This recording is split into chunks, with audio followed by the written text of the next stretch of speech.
even some of the top programs don't be wanting to do this. It be that scheduling before the season starts. You know what I'm saying? And that's real important, because if you just beat one of the, Power 5 schools or whatnot, and you're winning, and then they win, you know what I'm saying, probably for the rest of the season, get into a decent bowl, that helps your chances of getting in. But it be scheduling. And then you have to beat the thing about them small schools, you got to beat everybody in front of you, because everybody complains.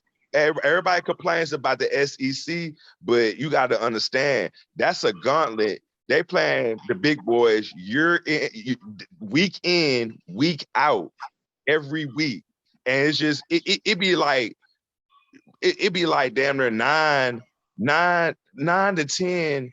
You know what I'm saying? SEC teams in the top 25. That's how good they are. Slick, that's the problem in and of itself. It's like right now in college football, unless you are in the SEC or shit, I can't think of no other conference. Unless you are in the SEC, you don't have a clear path to the championship. You have to be in that. And let's look at, we don't even have to take it back to Boise State. That was so long ago. Let's take it to TCU a couple years ago. Wasn't TCU 100% undefeated? I could have swore they was undefeated and still got shitted out the playoffs. Yeah, but you have to understand, you got to understand, a lot of them SEC teams, so a lot of them Big 5 schools or whatever, especially SEC, because their conference is so strong, bruh. That's what it is. But see, these other teams or whatever outside the SEC, that conference don't be that strong. You know what I'm saying? And their schedule don't be that strong. So the committee's looking like, okay, you ran through your conference, but your conference also did good as well. They didn't beat this team out of this conference, that team out of that conference. That helps your chance even more. But the thing is, some small schools, you just gotta win. You gotta win. You gotta win everything. Every game you have to win to get a shot. But the crazy thing is, Slick, you're not a small school if you're fucking Duke. Okay, Duke is in the ACC. Duke is in the ACC, but that's considered a small school in football because it's not the SEC. The SEC controls everything. It's bullshit. It's just bullshit. I want to bring it back to the main topic at hand. We got to save that for the college football episode. Matter of fact, the college football episode, I for real want y'all to do it. If y'all down, are y'all down to do that? I wouldn't mind. If we can find the right time to do it, I wouldn't mind. All right, what are you down to do it, Chris? I can figure something out. Yeah, I can do that. I bet. Whenever y'all tell me, because again, I have no fucking clue. When college football season starts to heat up, or when they're starting to do their shit, or whatever the fuck the preseason is for that shit, let me know. We can do an episode and we can finish this conversation during that, because to me it makes no sense.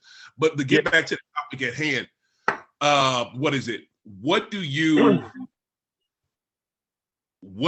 think? What do either one of y'all think is the future? Because look, I got to bring this up. I want to do my little Black History moment real quick. Fritz Pollard. Anybody ever heard of Fritz Pollard? Not top of my head. Okay, when y'all think of the first Black coach in pro sports, who do you think of?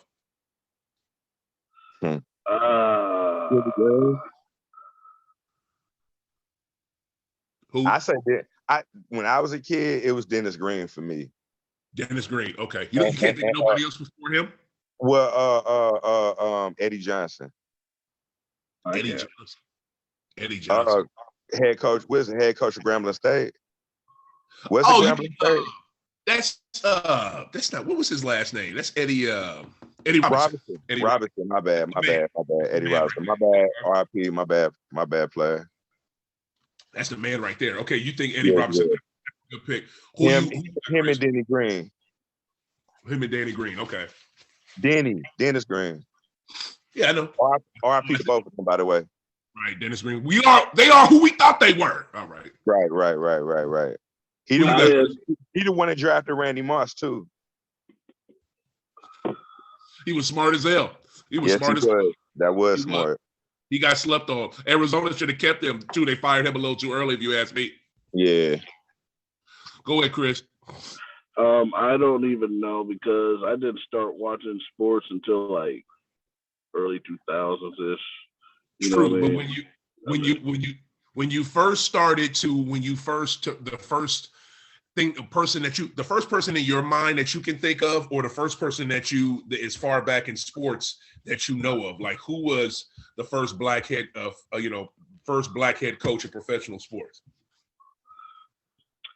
Around my time, I would say No, before it can be before your time, just whatever you remember. I can't. Like I said, I can't even think of thinking beforehand because that gave me an understanding that I got to probably do some research on some stuff nowadays. You know what I mean?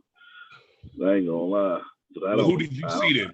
When you think back, who's the first one you remember? As a black head coach, Romeo Crennel. Romeo? Okay. Wow. That's super recent. Okay, well, here's the thing. To me, it was always Bill Russell, right? Bill, of course, I didn't see Bill play.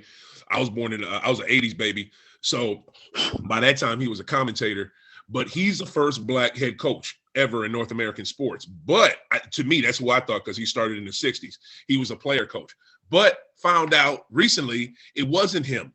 It was this gentleman by the name of Fritz Pollard. Fritz Pollard played for the Akron, close to you, Chris, the Akron Pros in 1929. And dude, when he was a player for them, they made him the coach. He was just that damn good. You know what I'm saying? Dude played, I think, from like 1929 to like 32 or 33 or something like that. After that, he was out of NFL. They kind of let him go a little early. Couldn't get a job with no other team. And can I tell you, there was no other black people in the NFL until like 1946? Like none. It was like a 12-year blackout. And it was like it wasn't a rule, but it was basically, what they were doing, kind of like right now with coaching and with Kaepernick. It's really sad though, because you had Fritz Pollard, who was the first in 1929, and you fast forward to right now, and you got Tomlin. That's the one. You got Tomlin. So I just don't understand that. Major shout out to Fritz Pollard. But have we advanced at all, y'all? Like during that time? I think really what it is, man, that a lot of the GMs who get hired on these new teams, they bring their homeboys along with them. That probably looks like with them. Instead of going out and actually conducting interviews or whatever to see who's the best fit, they fuck with somebody that they either used to coach with before, had a personal relationship before. It's just pretty much like, me going to a squad and like, all right. When the owner hires me as the general manager, I already tell them, hey, I got my guy, I got O with me. You know what I'm saying? So, I mean, I don't really need to do no coaching search. He's coming with me. And that's pretty much what they do. But they do a lot of sham interviews with these black coaches, just to satisfy the Rooney Rule. Right. All they pretty much is doing is just checking off another box. Yeah. Like, okay, we did an interview. Let's go ahead and go. You know what I'm saying? About our business. You know what I'm saying? Not, we won't get penalized for the rule because we did what we were supposed to do. But we already got our guy. We just going to do this just to, satisfy the rule and keep it moving, not get in trouble. That's the problem, satisfying the rule. And I want to push back on what you said about already having a guy. I think it used to be like that in the NFL. If you look at it right now, I think it's more GM and coach are two separate individuals. And when the shit don't work, they blame it on that. Oh, he didn't pick the team out. He didn't get the player I wanted. Well, he didn't get the players I wanted. He didn't work with the players I gave him. And da-da-da-da-da-da-da-da. I think that's kind of how that comes out now. I think it's more, it used to be more like a package deal. Now I think it's separate. You know what I'm saying?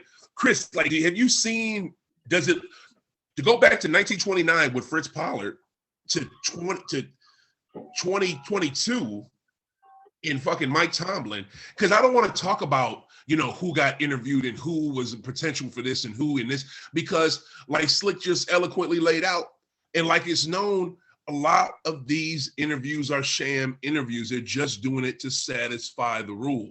So like, have we come far? or not? No, it's basically the same because it's like you said, it's like you can't. How can you go from all these minority coaches? Because they're pretty much they adding in Hispanics and other races right now. They try to make that as in like, oh, we're hiring our minority. You know what I mean? But it's like I said, black coaches, just like. Chris, talk about that. We're gonna make this relevant to right now. Who is this dude that who just hired him? Miami just hired him. They hired Mike McDaniel. And they're trying to label him as biracial, air quotes. I they use a minority. I don't know what type of minority he is. Because he says the headline said, I don't mean to cut you off, I'm sorry. The headline says he identifies as multiracial. Anybody know anything about this cat? Like, who the hell is this? He came from San Fran. I'm about to say, I think that's Kyle Shanahan, boy. Who was from San Fran? What was he? The offensive coordinator. He was OC? Yeah. Okay. Who's the DC? The DC somebody black for the Niners too. Yeah, he can't get a shot. Ryans. D'Amico Ryans. Oh, he just quit, or they just fired him. Who, D'Amico Ryans? Oh, no, D'Amico. Oh, I thought you said Rex Ryans. Oh, no. Yeah. D'Amico Ryans, they keeping him, brother. Oh, D'Amico Ryans, they keeping him? Yeah, he was. He used to be a linebacker with the Texans, man. Yeah, I heard that he used to be a player. Yeah, I'm looking for something about that new dude. He was decent, man. But I mean, just like in New York, you know what I'm saying? That GM had fucked around and got the ball. Nobody heard of this cat, the ball. You know what I'm saying? But, you talking about Gettleman? Huh? You talking about Gettleman with New York? What are you talking about? Yeah, New York Giants. Yeah. And they had got that dude, the ball, whatever his name was, the ball or something, some white dude. And and when Brian Flores was texting Bill, he was saying something about him having a real shot at the Giants, job. Yeah, that was Brian. It's the other Brian. Brian, what was that Brian's name, Chris? The ball? No, it wasn't the ball. It's oh damn it. It's close Brian to that. That's Flores. It's been on the tip of my tongue for like the last few days. Now I can't think of it. It was the Bobs or something. Brian Dobb. Huh? The ball. BADOLL. Hold on. That's what you said. He don't never listen to me. Come on now, man. I just said he was like, no, that ain't it. I'm all like, okay. It's hard to listen to you. It's hard to listen to you when I have to tell you literally all season, in a season and a half, I don't fuck with New England, but you don't listen to me. Like shit, I had to tell you that shit multiple fucking times, but you don't hear me. So it's not the team, it's the player that you fuck with, right? It's the right now. I love that team. I love New England. It's just, but you know what? We're gonna get back to that. Whoa! Hold up now. I'm gonna keep it back. I'm gonna keep it on subject. Oh wow! Okay. I'll say real quick. I'll say real quick. Oh my God! I said this before. I still love the team. I can't fuck with him until Bill's gone. Bill got to be gone, and I've been said that. Bill got to be gone. Okay, so when Tom Brady went to Tampa Bay, you were labeled them as New England of the South. How did you know? New England South, baby. You couldn't tell me they had. I saw Brady and Gronk. If you see the goat and Gronk on the same team, and they're just a little south. They in Florida. Look like New England South to me. I mean, okay. So you're repping your team. What you're repping your team, but not trying to rep your team. That's what you're saying. That's what it sounds like. Exactly. No, just saying what I saw. I saw the GOAT and Gronk. I thought I was going to see goddamn Edelman in that bitch. If I would have seen Edelman down, it would have really been a wrap. So shit, it looked like New England South. But anyway, keeping it back to the point. Those text messages, we get it back to that. How damning do you think those are, y'all? Listen, men lie, women lie, text messages don't. Okay? So damn, that's a good line. I'm stealing that line. I'm still in that line. Go right ahead. The proof is in the pudding right there. I mean, he knows him personally. He has his number. The text messages is right. I mean, that's just what it is. That's exactly what it is, man. So, there's no really going around that. It is what it is. It is what it is. You are correct. Yeah, I think that's huge. That is huge, and that is something that they need to get right, because that, I think, is the thing that's good, the smoking gun. That literally proves that the interview that he was going to go to for the Giants was a sham interview. It just literally says that they had already decided Brian DeBall. I swear I don't think that's the way the man's last name is pronounced, but anyway, that's what y'all said. Brian, is it DeBall or Dobbs or DABOLL? That's DeBall. Anyway, it shows that DeBall was already, picked for them. What is it? The what? Probably the bowl. Yeah, whatever the fuck. Damn, I could say it all week. It shows that dude was already picked. This interview was just a sham. And that's the whole point. That's the whole point of this lawsuit. It's just crazy to me that it's some old man in Belichick who is clearly an old man. Yeah, good for y'all. It shows that him confusing his Bryans, because anybody could do that in a text message. He confused them, and that might be the smoking gun for this whole case. What do you think about that, Chris? Oh man, that right there, I'm just not hearing about that. Like that right there is crazy. Yeah. I do a text messages. I didn't read about it. I do a text messages. I just didn't read about what it was, but that right there is crazy. So he got his. I believe that Belichick pretty much, just started something that he didn't want. Right. He started something that he was not looking forward to, and he's like, he's like,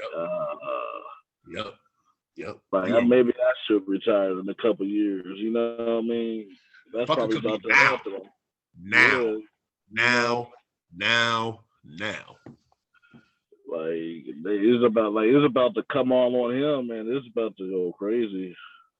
I really think, and y'all can say what y'all want. I just know a little bit more about this dude because, that is, that was my team, and that'll be my team again once the coach is gone. Bob Kraft, I think, would hire a black coach to replace Belichick. I think he would, especially since McDaniels is gone. That ship has sailed. I really think he would hire a black coach just because of the stuff I know, the stuff that he does in the community in Boston. You know what I'm saying? Now, can all that be bullshit and he just doing it as a front? Maybe so, but he does do a lot of shit for the black community in Boston. I do know that. Well, I have something, man. Let's talk about the teams who are participating in the Super Bowl, and let's not talk about the teams who are not participating in the Super Bowl. England, Tampa Bay, and all the other. Let's talk about the teams who are participating in the Super Bowl. Okay, I hear you on that. We're really talking about the issue, though. The issue is, the issue is pretty damn big. Yeah, it is. It definitely is.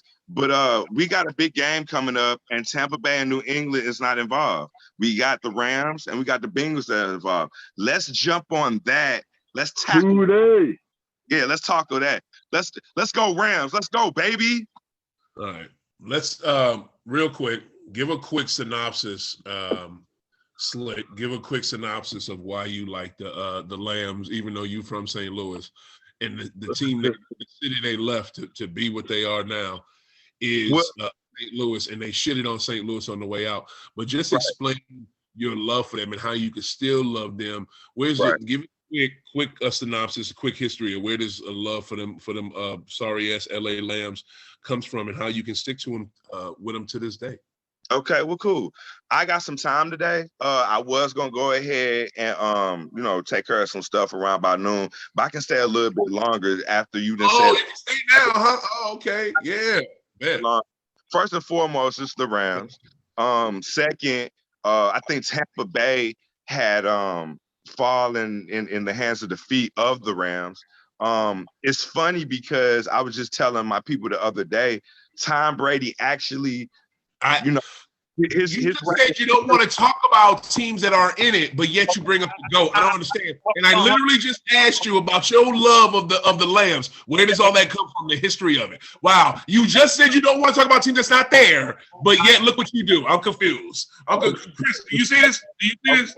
What are we doing? Oh, you gave the floor to me, and I'm getting to my point of the love of the Rams. First and foremost, Tom Brady started his reign of terror against the Rams. And guess who ended his career?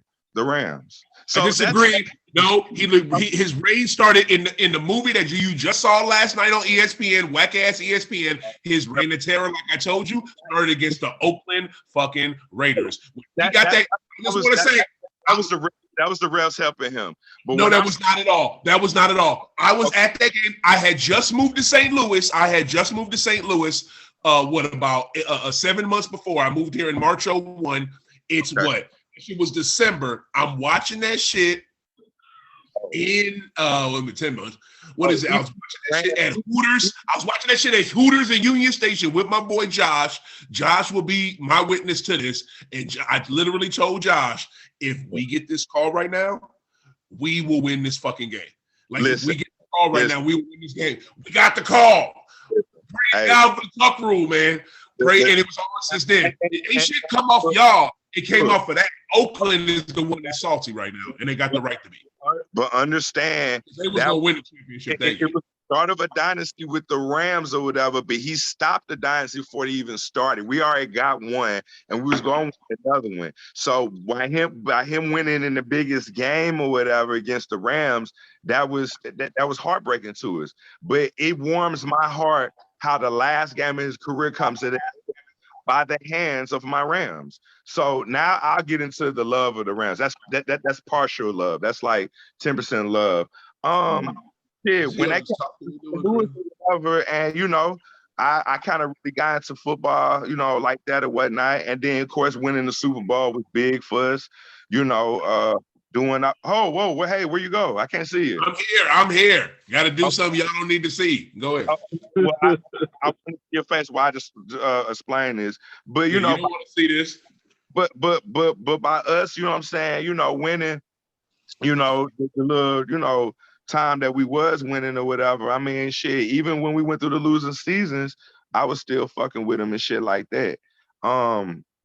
When I stayed in California. So when they moved back, I was mad, because of the potential jobs they could have created for the city or whatnot. But that don't, the owner, although that's his team or whatever, I don't fuck with the owner. I fuck with the players. Aaron Donald, he got drafted here. Ty Gurley, he got drafted here. Kirk Warner, Isaac Bruce, and Orlando Pace, all them guys, Torrey Holt, they did their thing here, so I really wasn't tripping about them leaving. I was mad that they left, but I got over it. Because it's just like if you have a business and somebody whispered in your ear like, hey, you got a chance to double or triple your money, you're going to leave. That's just what it is. You're going to make that business move. You can stay here, and you're doing well, or you can go somewhere else and double and triple your money. I don't like how he did it because he was a St. Louis guy, but that doesn't stop him. Missouri. He wasn't St. Louis. He was Missouri. Yeah, well, but he was a Missouri guy. You know what I'm saying? So matter of fact, he's from Columbia. As a matter of fact, I think he's from Columbia, Missouri.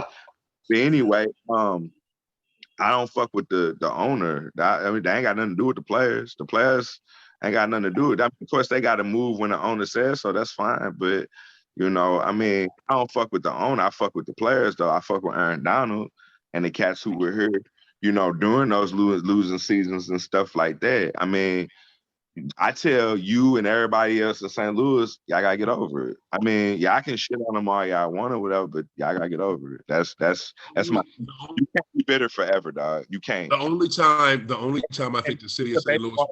This was a baseball town anyway. You know what I'm saying? It never really was a football town. It was a baseball town. True, but don't act like hockey. Baseball and hockey. But Chris, here's the thing that you don't know is Slick. Let me ask you: did St. Louis overly and abundantly support the Rams when they was here? They did when they were winning. They partially did when they was losing. Losing, stadium wasn't filled. That stadium was not filled. So Listen, what? It was still, first off, it still had a lot of fucking people in it, and they still got all support. Slick, why lying? Listen, when I was in California, I used to be in California, Minnesota, and California watching Chris, bruh. And I'm telling you, my auntie used to always say when we was watching St. Louis on TV in California, when they was here being the Rams, it was hardly even people up even in there. Okay, the stadium may not be full. Okay, you're right about that, but it's hard to fucking sell out a stadium with high ass tickets when the team is extra shitty. It just is. Sorry about that, but you still got all support. Look, don't tell me Bear Park, which was like the tailgate spot, that was still full when the Rams was shitty. I mean, that's cracking, man. Who ain't gonna go to the tailgate? But see, it's hard. That's a huge thing right there. That was still full, and there was still people in that dome. I worked down there when they was shitty. Okay, I worked down there. I physically seen it. Don't act like there wasn't no people in that motherfucker. They didn't fill up that stadium. They didn't fill up that stadium like that. You want me to tell you what Sam Bradford said when he got first in that press conference when he first got put on with the Eagles? He said it's a press conference, and he came in. The first thing he said, he was all like, he said, "Wow, it's more people here than it was in St. Louis." That fucked me up, man. Fucked me up that he could say some shit like that. You know what I'm saying? Crazy. That was trash too, man. He probably meant, no, you know what he meant? He probably meant the press conferences because Philly's a bigger media market. It just is more people. That's probably what he didn't mean at the game. Sam Bradford wasn't trash. He did not have the protection around him. He was actually nice. You know what I'm saying? He kept getting hurt because he didn't have that offensive line. He wasn't just complete trash. I didn't see some complete trash quarterbacks in the league. He was decent, but if you don't go get Sammy Watkins when you could have got him, you know what I'm saying? If you don't fuck around and put an offensive line, you know, around any quarterback, they're going to get their ass fucked up. That's just proof. You don't have the protection to perform at your full potential. So, I mean, you know, I just hate that he always got hurt. But he wasn't just absolutely garbage, though, bro. You know, I can name some He did have some moments. Were garbage, dog. He said name a couple. Who was that guy's name? Achilles Smith, that dude from Oregon. The quarterback. I mean, I'll give you that one. I went. I mean, we had John Kitna too. He was a little. Like, I ain't even gonna lie. Podcast QBs. I won't wrap. Are we done? Are we done with the? Okay, so what else with the Lambs before we jump over to my man with the bank? What else? Hold on. Now I understand this is your show, but let's chill with the disrespect on the names because I can call the Bucks plenty of. I can call the Pats plenty of names, but I respect. Do you know what I'm saying? To have a team name. Why do we have to keep saying the Lambs? Why we have to keep saying that? Why? Because we put y'all at the playoffs? Because we didn't. Because I don't like y'all. I don't like how your ownership on St. Louis. Tom Brady for the third consecutive time. Is that what it is? He's undefeated against Tom Brady when he's with the Rams. Is that what it is? Is that what it is? What'd you say? What'd you say about the GOAT? Say what? He's undefeated against him since joining the Rams. Tom Brady has not beat the Rams since he's went to Tampa Bay. He's not. You mean the Rams are undefeated against him? That's what you're saying. Okay, good for y'all. I mean, he's still. But we're talking about the Rams. We're not talking about nobody else. We're talking about the Rams and how he's 0-3. You know what I'm saying? Since Stafford has been there. Matter of fact, he did win one. He won the Super Bowl. I give him that. But he hasn't. Let's talk about that because this is one man. We're arguing one man against an entire franchise. Right, He right. had the same amount of championships just in the NFC Right, that y'all do all together. So Oh, I'm just with one dude. And you know what's funny though about that? He's gonna be sitting on the couch watching the game just like you are. Just like you are. He's going to be on the couch forever because he chose to. Because here's the thing: he came back from 27-3. Y'all almost threw up on yourselves like usual. Y'all almost threw up on yourselves like usual. If what is it? If goddamn, what's the coach for the Bucks? What's my man name? Arians. And if would have went for it when they were right there, when it was right there. Let me finish. Let you talk. If they just would have went for 2, they would have been up 2. We probably would have won. But they didn't. Let y'all get the ball, and the defense did what it did because our secondary has been shitty all year. But if they just had a somewhat decent secondary, y'all would have nutted up again like usual, and GOAT would have won his next Super Bowl, his 8th. You know what? Only thing I'll give you. I'm sorry, his goddamn would have been his 11th. I give you this. If y'all would have had Goodwin, Antonio Brown on that squad or whatever, and Leonard Fournette, that would have. Well, I think Leonard Fournette was playing. That if y'all had Antonio Brown and Goodwin, it would have been an issue. It definitely would have been an issue. And Leonard wasn't playing in the second half. He got hurt. I don't think he played in the second half. Well, yeah, he did. He scored that touchdown. So, he did. He scored that last touchdown. I mean, he is literally leaving out of the game on top. He has MVP numbers this year. This year, he led the league in passing attempts. He led the league in touchdowns. He led the league in yards. He's 44 fucking years old. He's doing shit now that he didn't do 20 years ago. This shit is sick. The dude is stupid. He's a goddamn android. Like he's the jump off, man. Like What the refreshing thing about that is that he left on a loss against the Rams. So let's talk about the Bengals and that matchup, man. How my boy Chris. Back to the GOAT.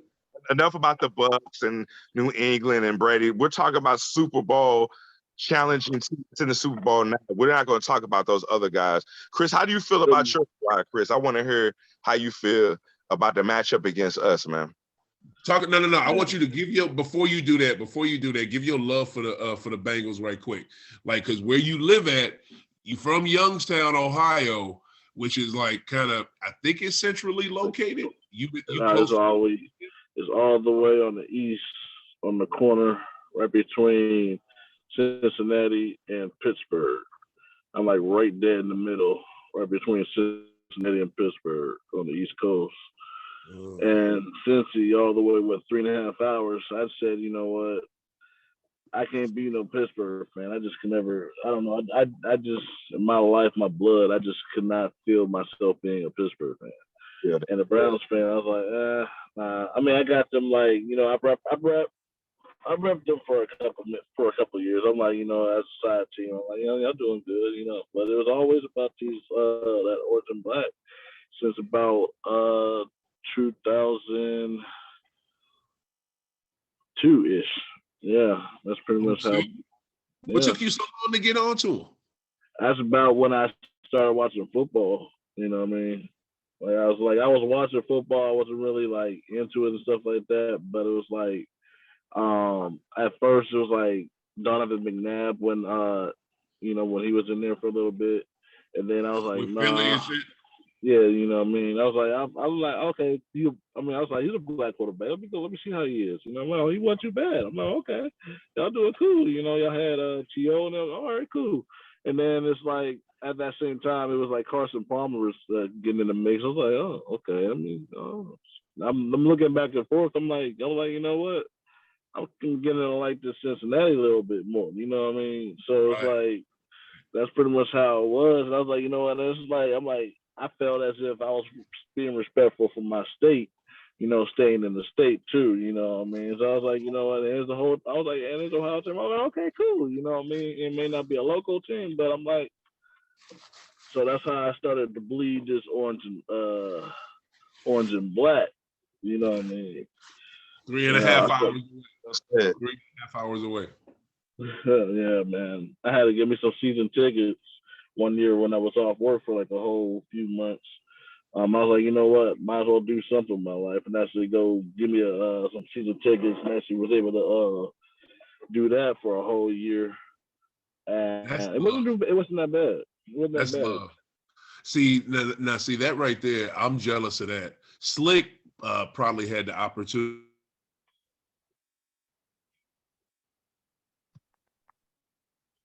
I can't hear you. There you go. I can hear Chris. All right, I can hear you.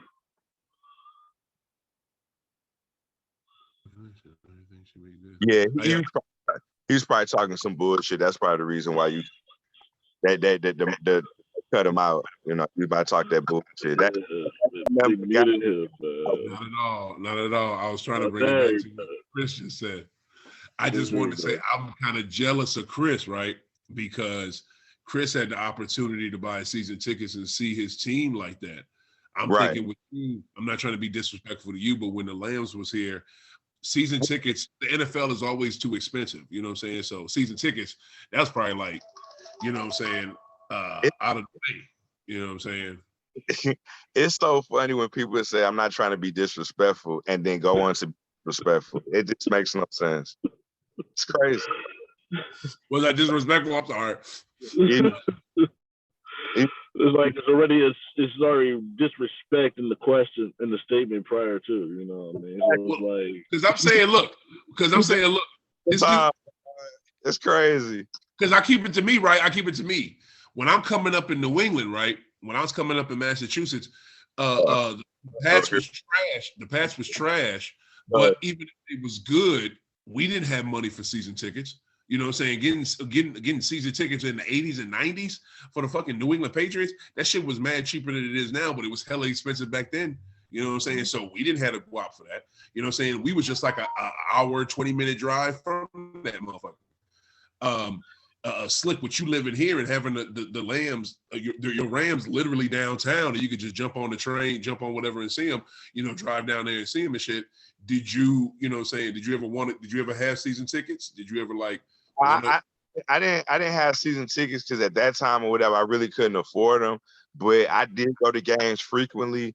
And I think all the games I went to, I think I've only experienced one loss. And I went to a nice amount of games with the Rams when they was losing, you know, when they was winning or whatnot.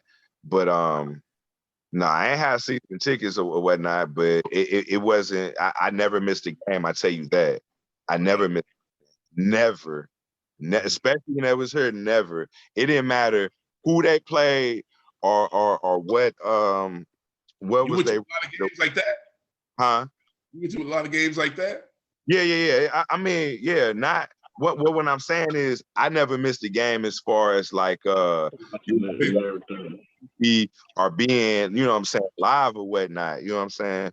But no, I didn't have a season tickets because to be honest with you, shit, I couldn't afford them. And 2022, I probably couldn't afford them either because they busting heads out there in LA. Word, they is. I had the privilege to be able to live where I was living at. Like I said, I was about like 3.5 hours away from Cincy. And I also was, like I said, about 45 minutes from Cleveland and about 45 minutes from Pittsburgh. So I was like right in that dead middle. So I was able to see more of our division games instead of me having to drive all the way across state, you know, across country. I would only have to drive about a couple hours away to go to either state and go to see the game. You know what I mean? Yeah. I even just go up there to watch some Browns games, Browns and Steelers game the other time. You know what I mean? You been some time, brother. Yeah, man. That was the spot, bro, for a minute for that. But why? This is another thing. I know I asked you this before, but explain this to me.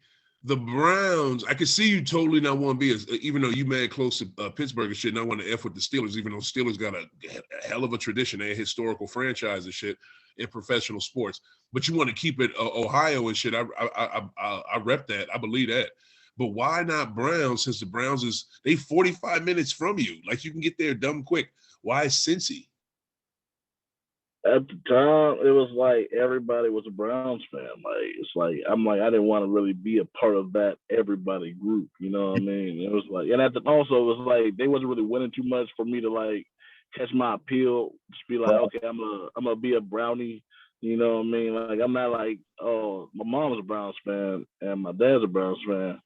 But I couldn't do it. I'm sure my sister, she's a Vikings fan. I don't know where that came from, but yeah. So it's like, I couldn't. I don't know. It's like, I was like that Cincy was like they was winning at the time, but it was also losing too. But it was like I like the colors too. You know, man, more so of the orange and black as opposed to the orange and brown. I'm like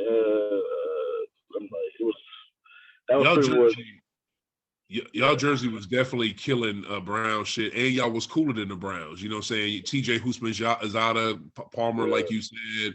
Who else? Giovanni. Giovanni, who ran for y'all for like a good 20 years, it felt like. You know what I'm saying? He can't. I think he went to the. What did he go to the Bucks?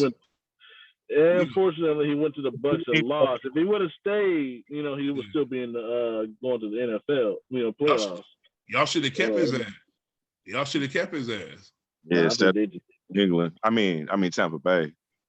Because real talk, if y'all win the championship this year, he need to get some type of honorary shit or some shit. As long as he ran for y'all. Giovanni, man, whatchamacallit?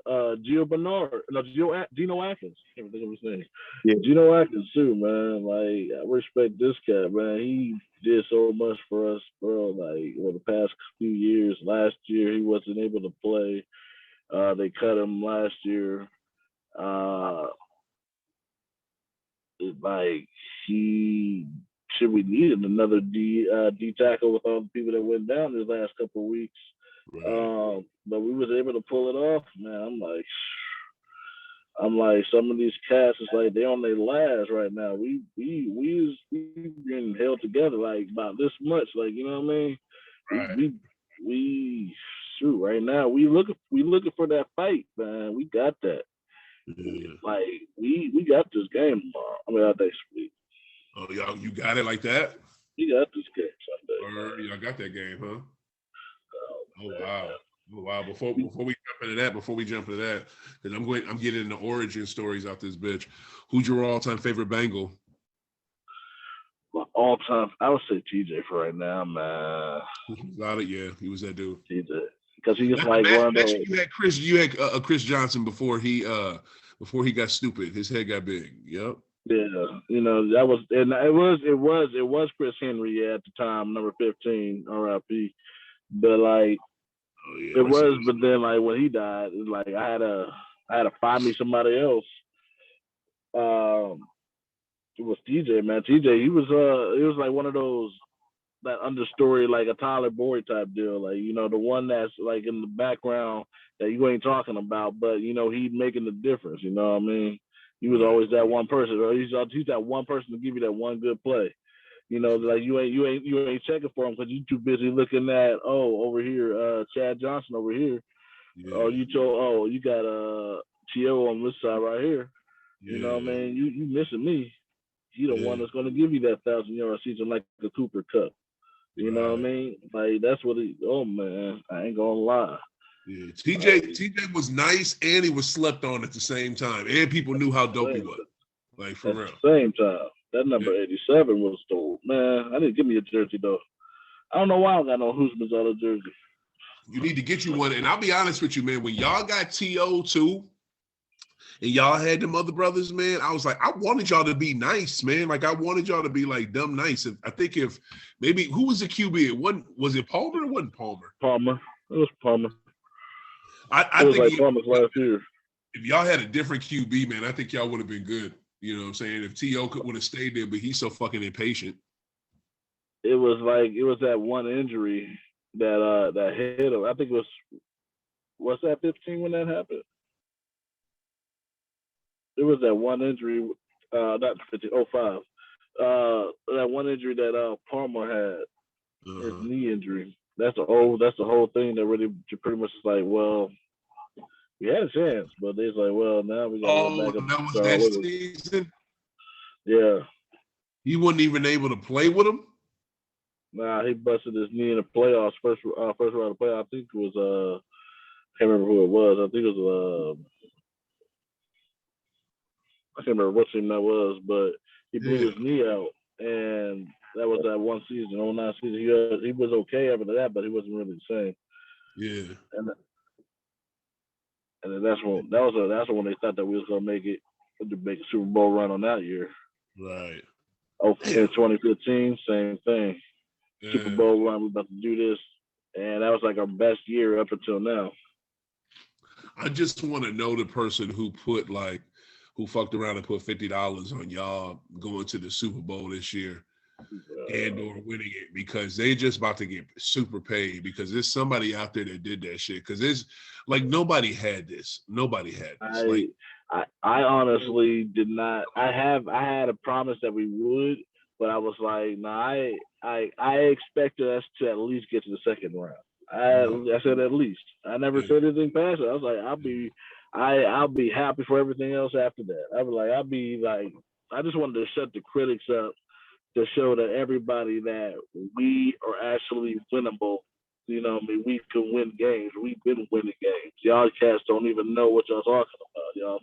Y'all looking at what y'all did 2 years ago, 3 years ago. We had like a 2 or 4 winning seasons. You know what I mean? Like people slept on us. So I ain't about to lie, bro. Hell yeah. Everybody slept on you. I mean, like the Rams, they were, I mean, were they all the way favored? I mean, they weren't favored to get to the Super Bowl, but they were, the odds for them, weren't that bad. I think Vegas had them. They weren't a long shot, put it like that. You know what I'm saying? Because everybody knew the Rams were going to be better, especially with that team. Rams is loaded and shit. That was the only way they was able to beat, to come out the NFC to get, super loaded. Motherfuckers got an all-star team. Whoa. Hold on. Y'all got an all-star team, you know that. But what did Tampa Bay do last year? It was pretty loaded. You don't think so? Yeah, they did. They did. Oh, okay. So, but what Cincy did, for Cincy to come out the woodwork and just be in the big game for y'all, like that's crazy. Like y'all are good, but just way too young, way too new. Draft picks, man. Y'all so ahead of schedule is fucking crazy. And I just want to ask this: damn, I don't want to be a prisoner of the moment question. You know what I mean? But is Joe the greatest QB I've ever had and shit? You know what I'm saying? Oh man, I believe he got the ability to get to that point. Right. I believe he got the ability to get there. Like I believe. Like it took me a second. I didn't hop on that Joe Burrow train straight out of college type deal, because I was like, okay, he did win a few games, when that was college, you know what I mean? Now you got to win a few games. The man won the championship and looked like a baller doing it and shit, and hella trail after winning the shit. I'm surprised you ain't up with that. Wow, you didn't jump on that? Wow. I couldn't hop on that train right away, you know what I mean? I was like, everybody says that about everybody, you know what I mean? I gotta see an actual NFL game to believe it, you know what I mean? I gotta see him play a couple games, you know what I mean? I'm like, he did good a couple games, first few games. I'm looking at him play. I'm like, he ain't bad, you know what I mean? What's it about like game number 5 or 6? So I'm like, you know what? He actually ain't too bad. I might actually hop on this train a little bit, try to see where we're going, you know what I mean? Just do it. And I'm like, okay, cool. Then for a while, I'm looking like, you creep. I'm like, dude is throwing 300 yards a game. Like, I'm like, I mean, that's pretty, and like, you ain't got Russell Wilson doing that no more. He got the receivers to do it too. Yeah, man. Like, he's doing, like. Russell ain't got but one receiver in a bad old line. Yeah. That's the only thing I'm worried about is the matchup between the receivers of the Bengals versus the Rams DBs. That's the only thing I'm really worried about for real. I believe they about to get torched though. That's what I think. Oh shit! Oh, with your secondary, you worried about your secondary versus they receivers? Yes. Oh wow! I'm not about to say we're gonna shut them down. T. Higgins, along with Chase, T. Higgins and Tyler Boyd is nice. We ain't gonna forget about that tight end too, who just got hurt. You know, we got CJ Sample. He came. He's gonna step up. CJ Sample, y'all forgot about. Yeah. We don't. Y'all, shit, they be forgetting about. Like he had 80 yards in the last game. You know what I mean? Because 40 yards in the last game because they forgot all about this guy. He got 80 yards total this season because of a couple of injuries. But other than that, you know what I mean? He got half of his receiving total just last year or just last week for stepping up. You know what I mean? He a baller. We got some people. We got people to throw the ball to. You know what I mean? It don't matter who's just Jamar Chase out there. It ain't just Jamar Chase. Hell no, man. Chase is just an additive. You know, he know how to get out the way. He's like a Stephon Diggs. Know how to be trying to get out the way like a Randy Moss still hold onto the ball. You know what I mean? Chase is Chase is an animal. I ain't gonna lie. I missed him. I missed the opportunity to pick him up in my NFL draft. I'm a little mad about that. You know what I mean? I'm a little. We want to bet on these damn Bengals out this motherfucker. Hey man, young nice. Huh? We looking like that comeback team everybody didn't think about. You know what I mean? They how? It's how? Because real talk, up until this conversation, I about 80% had the Lambs. You know what I'm saying? I had them winning it. You know what I'm saying? Bro. This if I hear one more disrespect out of my Rams or whatever from you, this is probably gonna be the last show I do. Okay, let's stop. Please. All right. But look, what was the other Cincy question? Okay, so all right, so that's it. You 100% got y'all, Chris. Do you have, if you had to call it, you had to call it on points. Where are you at? So where are you percentage wise on the win? And if you had to say a score, what's the score? I'm 100% always that they about to win this game. You know what I mean? Anything less, you a bum though. For real though. To be honest though, for real. We got our Joe Burrow. He ain't gonna let this. He ain't gonna lose this game. I ain't gonna lie, bro. He nice. They be signing up. We're gonna have about 28 to 23. That's what I think it's going to be. 28 to 23.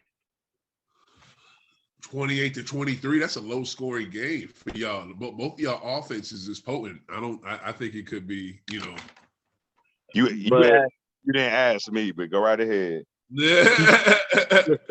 28 to 23. I only say that because it's it's we ain't gonna really try to do what we want to do, but we're just gonna be safe with the ball. We ain't gonna just be reckless with it.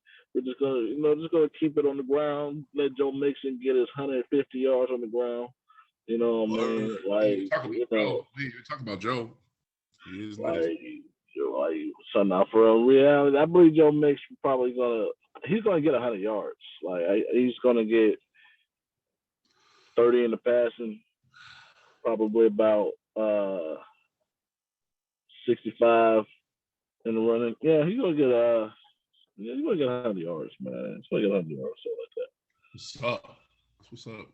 Speak that shit into existence, Chris. You know what I'm saying? It's gonna happen. He always do though. He always averages about almost 100 yards a game, net yards.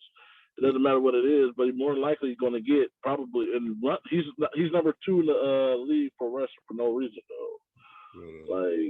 For no reason though. With 1,200. People sleeping on this guy. He had a 1,000-yard season last year. Nobody knew about it because why? Because the Bengals was losing. You know what I mean? Who's this cat again? What's this y'all running back? Who you talking about? Mixon? Oh yeah. No. Mixon was you right, but also people was talking about him because Mixon was talked about coming out of college because he had that incident. And since he's come out of college, I've liked the fact that how good he's been despite of that. Because a lot of players, when they have incidents like that, the pressure from that shit fucks their game up, which is it's understandable and it happens. But he didn't let that shit stop him at all. And you fuck around having a Pro Bowl career. So I also called this the beginning of the season too. We got our line running back. Our coach of the linemen, Frank Polk. We got him back. The last time we had him was when Joe Mixon had his when we went to the 2015, not 2015, a couple of years back when Joe Mixon had his other almost Pro Bowl season. right. Like that's the one we were supposed to go to the playoffs. The one year, I said this straight up. I was like, with us having him back, Joe Mixon's going to have a good year. He's going to have over 1,000 yards again. We're probably going to be going. I already called this out preseason, and I think on the first thing. But yeah, I already know that this is about to happen. I already know this is about to happen. Like I could see it happen, and I just don't know why it took so long for this to happen for us. You know what I mean? I showed it. I watched several games with you this year, Chris, at your house on Sunday. You have the ticket, as do I. I guess it was free this year for people. I didn't hear you mention any of this once. I didn't mention you what?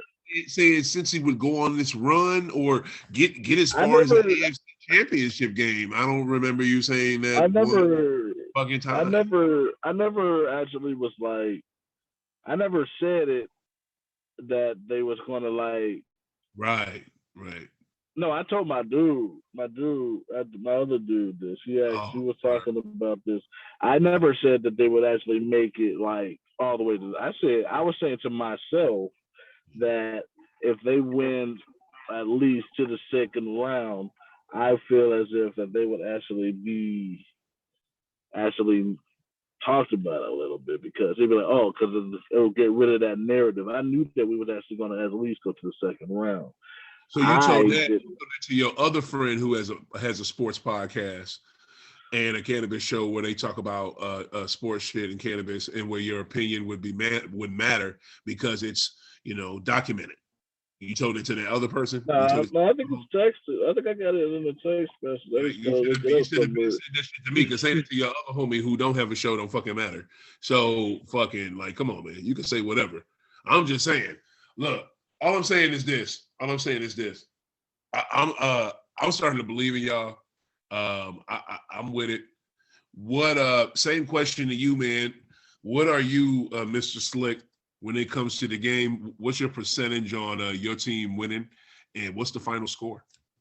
I give us about a 75% chance to win. I say the final score would probably be like 37-20. 37-20. Yeah, if whoever has the best front seven on defense and whoever has the best offensive line in that game, whatever's gonna win, man. So I think we probably have an advantage on the defensive line because the Bengals offensive line is horrendous, and Greg Gaines has stepped up. Alshon Robinson has stepped up. He came from Detroit. Leonard Floyd, he stepped up. Von Miller definitely stepped up. But we have the worst middle linebacker in NFL history. So that could possibly be a problem if CJ, I don't know his last name, the guy from Uzama. Yeah. You said Uzama? Yeah, CJ Uzama plays. That's gonna be a matchup nightmare between him and Troy Reader. Advantage CJ Uzama, because Troy Reader is by far the worst middle linebacker in NFL history. You can actually tell the last game they played against Tampa Bay, how Leonard had easily ran it in and he missed that tackle with his legs. A real linebacker would never. So why is he starting in the Super Bowl then? Y'all don't have nobody better to replace him. Who said he's starting? He's definitely not. Oh, okay. I thought he was starting. either gonna be Tavon. I think if he does start, it's because McVay likes him. But to me, I thought Tavon Howard or Ernest Jones III would be starting. But Troy Reader is by far the worst middle linebacker in NFL history when it comes to tackling and when it comes to coverage. He is awful. And that's probably the weakest link. And maybe Darnarius Williams is probably the weakest link in our defense. And if Cincinnati exposes that, we're going to have a problem. But, your quarterback can't perform well if he doesn't have the protection. Offensive line is very questionable over there. And I think we win that battle. You know what I'm saying? I think if our offensive line stops their pass rush, which their pass rush is very, very nice, I think it's going to get ugly real fast. Because we do got a porous offensive line, but this porous offensive line has got us to the Super Bowl, so it can't be that bad. Yes, I mean, I agree. If I double team Aaron Donald, that's going to leave one-on-one matchups for Greg Gaines, Von Miller, Leonard Floyd, and Alshon Robinson. So I remember Joe Burrow getting sacked 9 times versus Tennessee's defensive line. So we're way better than their defensive line. So that's going to be a problem if y'all don't protect that guy. It was the same thing with Tom Brady when we played him. He didn't have the proper protection, so he got his ass knocked around. So, you're going to see a lot of Samaje Perine in there in our gun package because there's going to be a whole lot of play action. There's going to be a whole lot of max protection. He's going to get his protection this night. You know what I mean? Clay Sample, even if Uzama plays, he's going to be in there in the back. He's going to get his it's going to do that he's going to get his protection.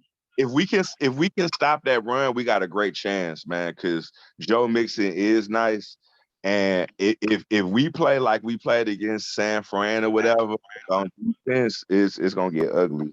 Because remember, San Fran done beat us 6 times prior to the NFC Championship, and every time that they beat us on the ground. They were more physical. These boys popping off 150, 200 some yards a game.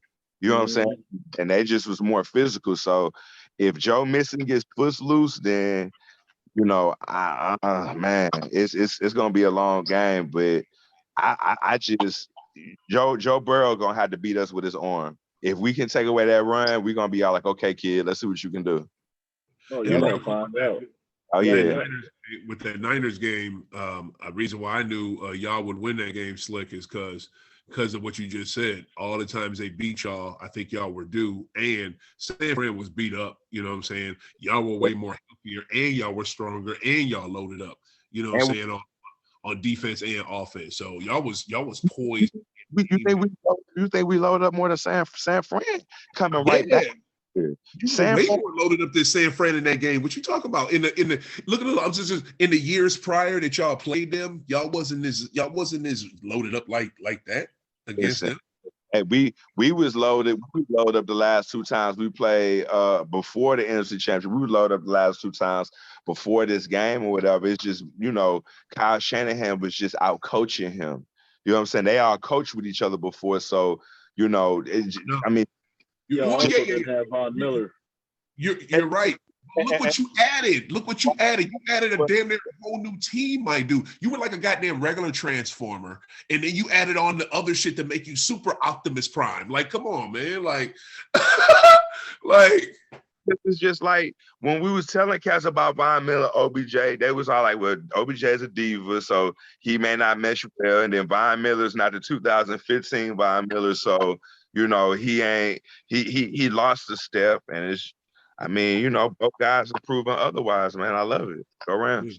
That's why y'all was able to beat them. Like, y'all super loaded up. I mean, and I'm not mad at you because like y'all literally did the same thing that Tampa Bay did, and Tampa Bay took it from who won the championship the year before Tampa Bay won it? Who won that shit? Who won that championship? Kansas City. Was it KC? Yeah, I think KC got that shit. They got it over San Fran and shit. They were somewhat loaded up when they got that. NBA teams, when they win the championship now, they load up. You know what I mean? That's just how it is. So I'm not mad.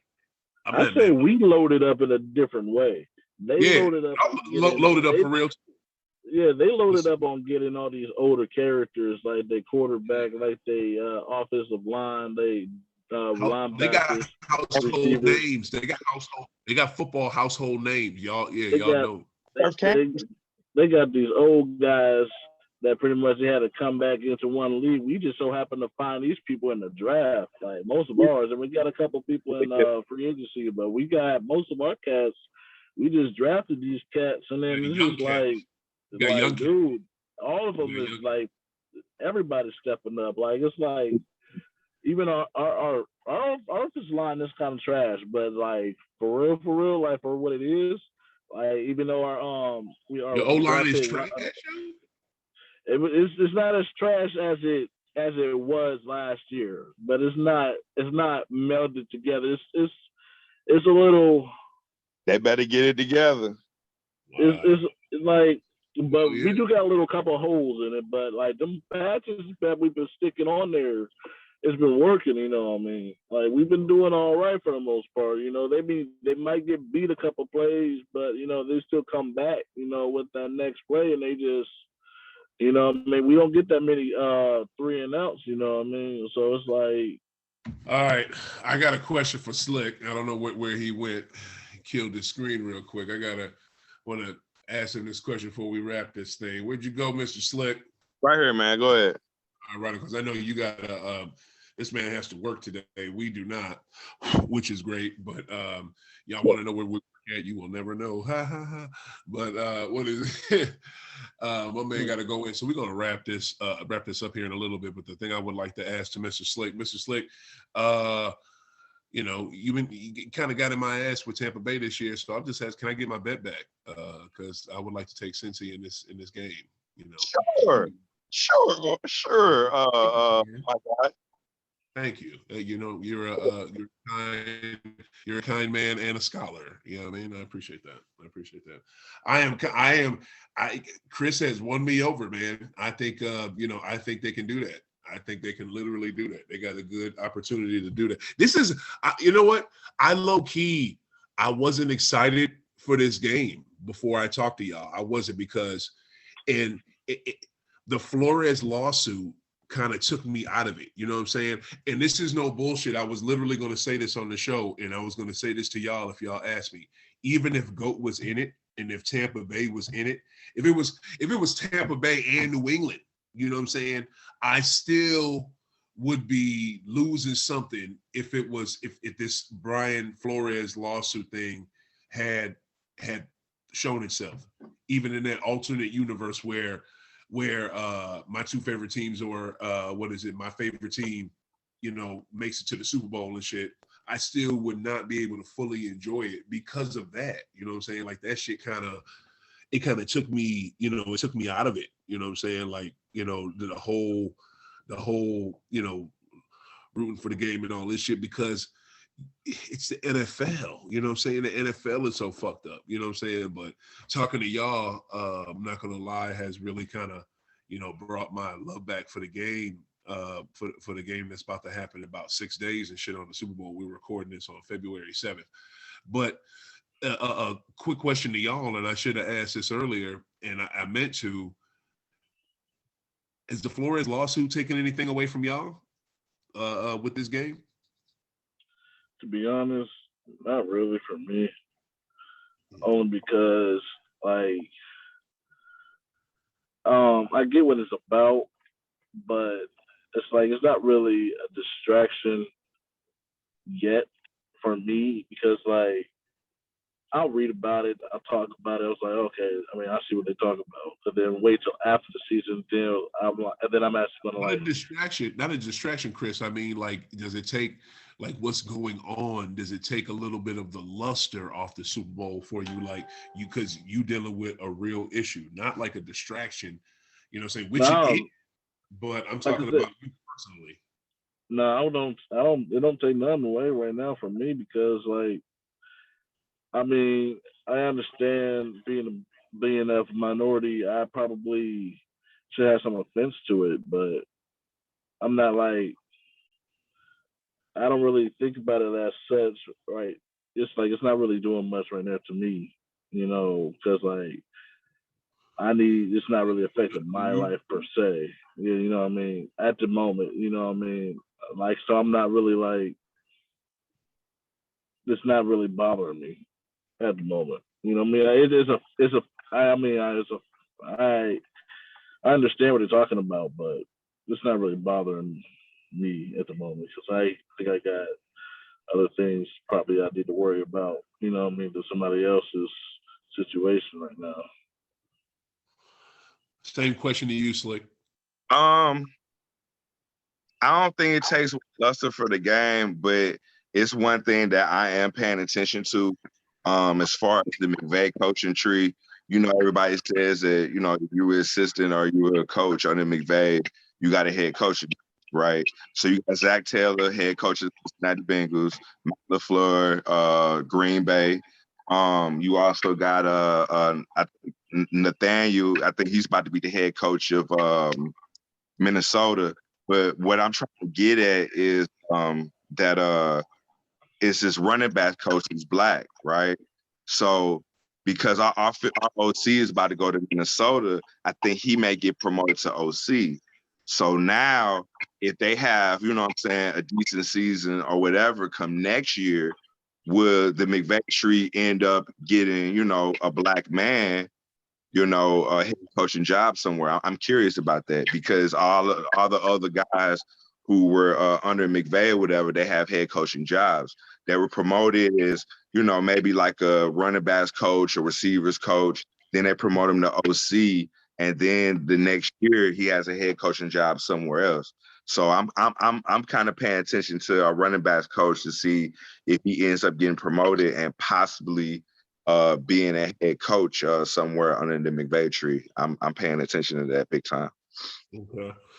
So it's not really taken away from the game or something, but it also your attention to what a black coach that comes from the McVay tree being hired somewhere in this offseason.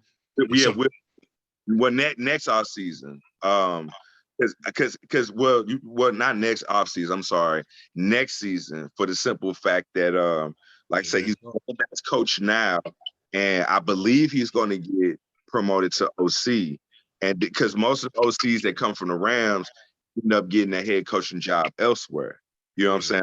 Quarterbacks coach. So I'm seeing if where it will be, what I'm saying, a black man under the first black man under the McVay tree. I'm interested in that. But as far as taking away from the Super Bowl, not at all. This is the biggest game, what I'm saying, in the world or whatever. That's not going to take away from nothing. You know what I'm saying? So I mean, that's a separate thing, what I'm saying, from the Super Bowl. Well, a lot of people wish to see this game. Yeah, I'm about to say I'm anxious because Zach Taylor came under the McVay tree, so they know each other. You know what I'm saying? He got to feel what McVay gonna do. McVay got to feel what he's gonna do. He used to be the quarterback coach over there. Well, the answer to what you were, what I would say to what you just said about who you're looking at, you give the NFL so much leeway. I just wonder if your thought would be like this if y'all had failed and didn't make it to the Super Bowl. But you're giving them so much leeway, like, oh, not this off season, but next off season, or next off season when we see the running backs coach, if he gets promoted to OC when this guy leaves, and it's such and such and such and such, hoping for all this different shit to happen. When Raheem Morris right now is your DC, and Right. that dude should be interviewing. His name should be in conversations right now for a head coach. That dude was a damn good head coach when he was with Tampa Bay the first time. I liked Tampa Bay when they had Raheem Morris. They should have kept him longer. Him and Josh Freeman were the shit. They were a great combination. But the Glazer family did not give them enough time. So I think you don't have to wait till all this other shit to happen and giving the NFL and giving the NFL more leeway to hire black coaches. Raheem, right there, and I can name 3 other brothers, 4 other ones that could be hired this offseason right now. What you? And that's awesome. But Raheem Morris, I hope they get rid of him. Okay, he's not a good DC. He's definitely not a good DC, bro. Wow, why you say that? The fact that you keep starting the worst middle linebacker in NFL history, you're not a good DC. Okay, you're not. Definitely not. I like to say he was starting. Team's game plan for Troy Reader to be out there every game, and he is fucking out there. I thought you said he didn't start. I thought you said he didn't start. You said earlier he didn't start. He probably won't start in the Super Bowl. I'll be surprised, but he started just about every game this year, and tight ends have chewed his ass, and running backs have chewed his ass up and spit him out. Raheem Morris, great coach. You know what I'm saying? You know, the players love him and stuff like that. But at DC, he got to go. He got to go.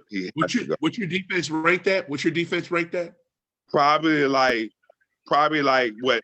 Russian, probably what, 25th? Overall, what is your defense ranked at? Probably like 14th, I think. No, stop it. You don't have any top 10 defense? No. Overall? No. With them motherfuckers on your line? No, maybe the last couple games, yes. The regular season, no, not at all. Look at the numbers. Be for real, Chris? They wasn't that great. Let me see. I'm looking it up. I'm shocked. I'll keep talking. Oh, I've been watching my squad, not just because they've been winning and they get into the Super Bowl. I've seen the weakness in our defense, and it's Troy Reed. He is the worst middle linebacker. Hold on. I hate this guy. You know what I'm saying? I do not like Raheem Morris as a DC. In the beginning of the season, yes, but not all the way up until this point, no. Okay, now, when he did that's too much hate for Raheem Morris, man. You way off. I disagree. You don't watch the Ram games like I watch them, dog. You don't see the coverages that he in. I can hear you, fam. Can you hear me? Yeah, you ain't seen. I don't watch them like you watch them, but yeah, I disagree. Yeah, man, you seen the coverages that he be in, and the person that he puts in, you're gonna be all like, what the fuck is he doing? You know what I'm saying? I like the fact that black man is getting the opportunity to coach and stuff like that. But you still gotta do, you know what I'm saying, your job. You have to fulfill your duties in your job, you know what I'm saying, and give your chance the best team to win. And you know, a lot of times he has not, dog. He definitely has not. I think that might be the bias we have, you know, sometimes, you know, this is a absolute truth that we do with our teams. We're so, like we do with ourselves, we're so hard on ourselves. We're in turn hard on our teams, you know what I'm saying, which is really disrespectful to our teams, you know what I'm saying, because we expect so much out of them. We see this potential in our teams. Yeah, but when they don't reach that expectation or that potential, we tear them the hell down. You know what I'm saying? Like this dude, look how privileged he is right now, Chris. This dude's team in defense is in the fucking Super Bowl. He has Aaron Donald and Von Miller in his fucking defense, but it has a sick ass secondary, but says they're 14th and they're not that good. But he's in the Super Bowl, like. You know what I'm saying? That's how privileged he is. Like, come on, man. You gotta understand, dog. It wasn't just the defense that got us there. It was actually Matt Stafford, McVay, and that offense, truth be told. Then, you know, with us getting OBJ because Bobby Trees had went down or whatnot. But like I said, I've seen these games or whatever. That name is cool as fuck. Who came up with that name for that dude? Man, that's what they be calling him, whatever. Because you name his name Robert Woods, and you know, that name shit. Yeah. So you know, I mean, it's a collection of pretty much everything. Why we got there, but the big addition for real, we was a quarterback away. We was a quarterback. Us getting Matt Stafford was big, but the thing was, he did okay in the regular season, but that postseason, he just was on fire, dog. I mean, he wasn't turning over the ball. That was giving him protection, making smart plays. I mean, he fired at the right time.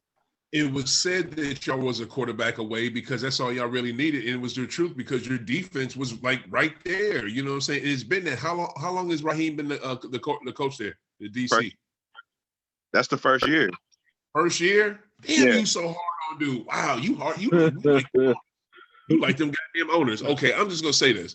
The other question that to answer the other thing that both of y'all said, I just think it's sad. I'm just being honest. I just think it's 100% sad that there's only one black coach right now in the NFL. There's no black coach legitimately scheduled to be hired right now with any team, and that does not affect y'all, and y'all both are black males. Like, y'all have to look at that. And another thing is, it's kind of sad that you see sometimes black women taking the forefront. No, I'll be 100, man, more than us men. Like, us men need to do more. You know what I mean? You see the WNBA did more in 2020 with Black Lives Matter and the stuff that was going on than the NBA did. You know what I'm saying? Like, they got a racist owner out of there. You know what I'm saying? A lady that was running for goddamn state senator and shit for Georgia, you know, got her out as an owner. Like, sometimes sisters do more. And I just think we need to step up more because that has to alarm y'all. I know it's exciting time. I know your teams are in it, but you got to keep it 100. There's men that look just like us that are being excluded from management positions. You know what I'm saying? I understand that it's a problem though. Like, I'm not saying that I don't acknowledge the problem itself, but I just saying that like right now it's like I'm not really it's not really like a priority right now because like I can't do nothing about it right now. Like I know I'm not going to do anything about it because what am I going to do? If I knew there's things you can do about it. You can voice your opinion on it. You can get on social media. There's several things you can do. You can either boycott, you can not watch, or you can get on social media and you can. Hey, where'd he go? Yeah, I've gotten on social media and spoke on the Brian Flores situation. So I've done my part. But I'm not boycotting the NFL. I'm not. I understand that. Especially now. That would be an unfair question to have y'all answer that. But sometimes, you know, when it's a serious dramatic problem, you need a dramatic fucking response. And one thing that you can do, Chris, is constantly bitch on social media, hashtag, you know, with the NFL included, so they see it and their fans see it about what you don't think about that shit. Because I know both of y'all recognize the problem. Both of y'all recognize the problem. Both of y'all are real brothers. That's why I fuck with y'all. But there's legitimate things you can do with it. You know what I'm saying? There's legit things you can do. So have you been doing it by any chance? That's all, man. That's all I do. I'll be on blast with it. And last season, I didn't even watch last season because of the shit that was going on with CCAP. I didn't even watch that shit. I didn't even start watching it until the second round of the fucking playoffs and shit last year.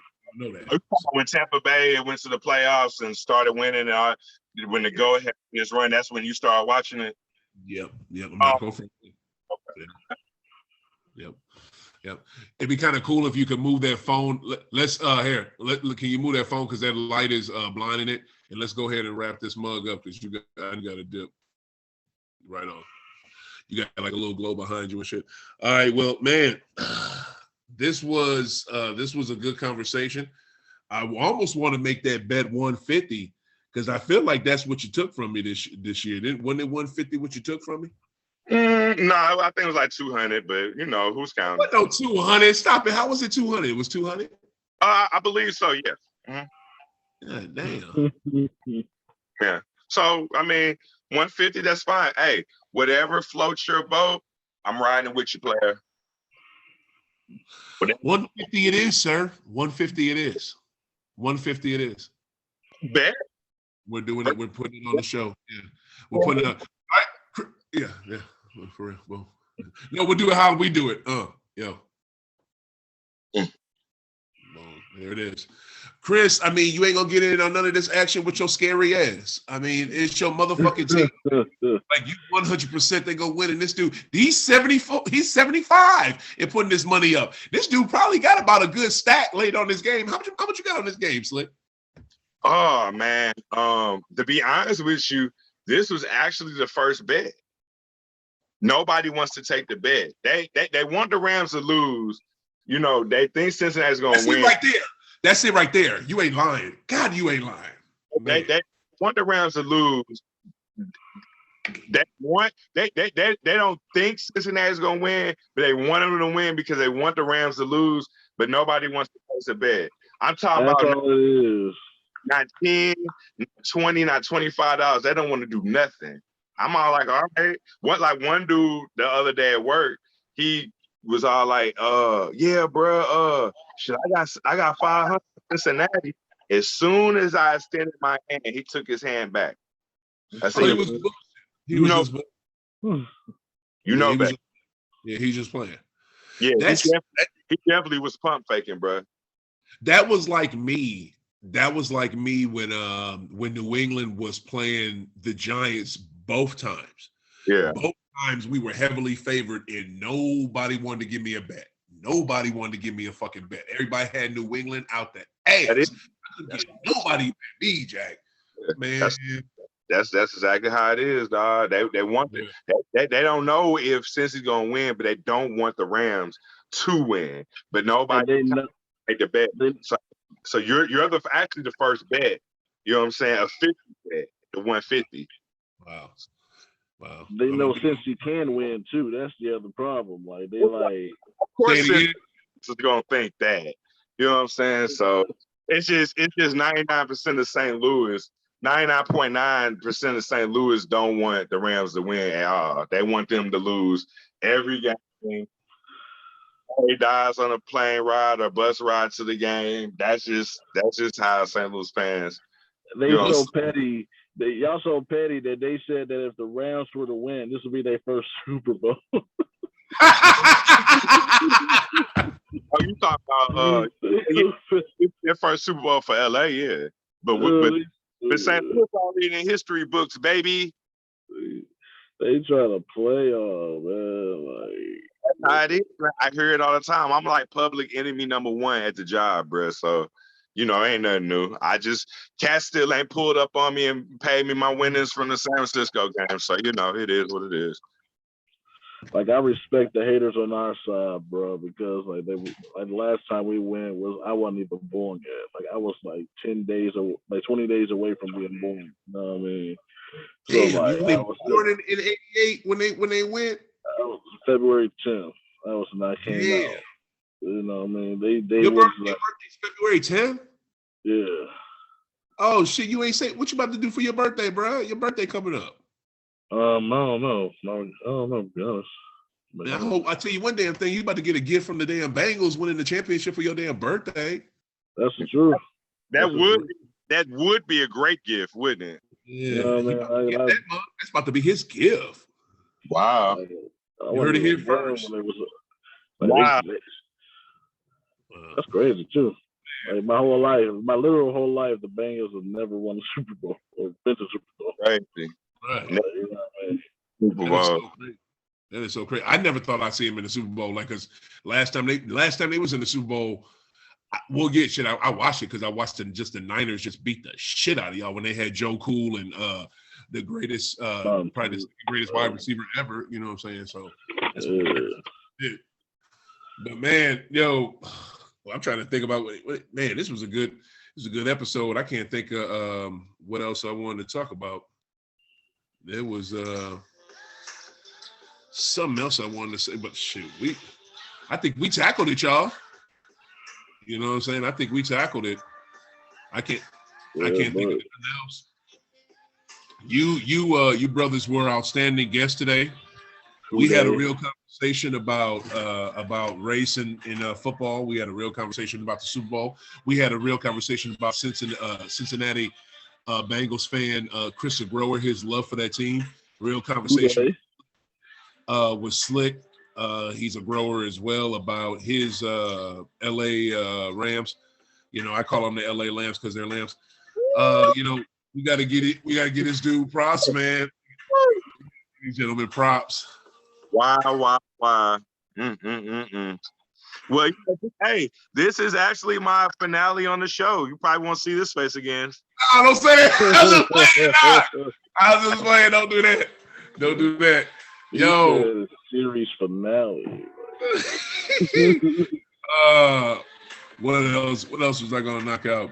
Yeah, it's gonna be a decent game.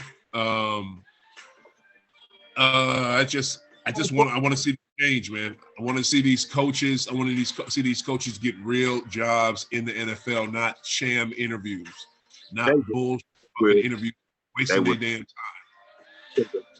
The brothers deserve better than that. Anybody else got anything else before we burn out? What you think the final score gonna be, man? Me, I got okay. Just to wrap, just to let y'all know, anybody catching us at the end, I got Bengals with, of course, Slick. He's a Rams fan. He got Rams. Chris got Bengals. I got Bengals. I think final score gonna be, oh man, I think about maybe 35-28 Bengals. 35-28 Bengals. That's what I got. So, yeah. Okay. All right. Boy, I deposit this $150 bucks. Boy, this ought to be excellent. Run, we got money. They win. Yo. 2 sets. Cris Tha Grower for Slick. I'm OThaGreat. Keep hooping, keep smoking. Let's get some change happening in this NFL. We out. Love y'all. Peace. Happy birthday to my sis.